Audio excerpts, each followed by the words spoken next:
All right, more breaking news coming in, and this is on the Supreme Court pulling up Mamata Banerjee. Nalini, our legal correspondent, continues to be with us. Nalini, Mamata Banerjee had been questioning how Aadhaar can be linked to government-linked subsidies. Now, the Supreme Court did not take very kindly to that, and it actually told Mamata Banerjee to come and file a petition as a citizen on the next date of hearing.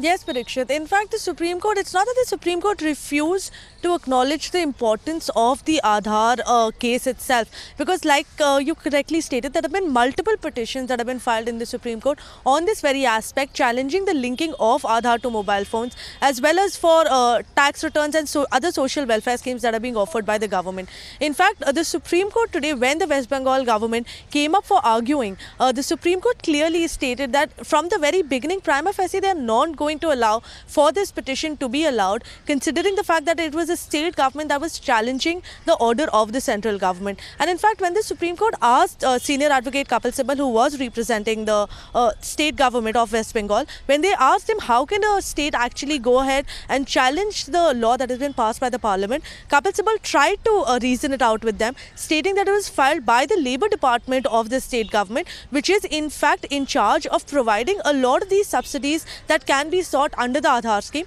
and that is why the government was approaching the Supreme Court. But of course, the Supreme Court took a no-nonsense approach. They've clearly stated that in a federal structure, it cannot happen where a state government is challenging a law that has been passed by the centre.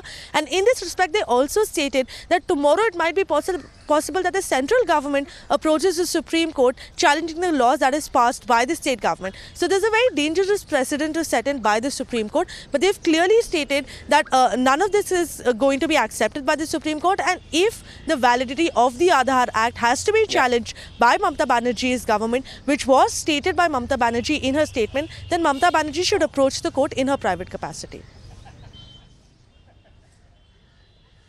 All right. This is a story that we continue to track very, very closely. Give us a sense of what we can expect on the next date of hearing, because the West Bengal government, Nalini, remains defiant. Partha Chatterjee, a West Bengal government minister, has gone on to say that we will not implement this order. They've also said, and Mamata Banerjee has also gone on to say, that she will not link her mobile phone with Aadhaar. Well, Parikshit, interestingly, the government of West Bengal has agreed in the Supreme Court to amend their petition. Specifically, the Supreme Court was asking for amendment of the prayer clause, which is the most important part of the petition, because it deals with exactly what is the petitioner seeking from the court. So if the West Bengal government has agreed to amend this particular prayer clause of the petition, we've run out of time then there, Nalini, but thank you very much for getting us that overall update.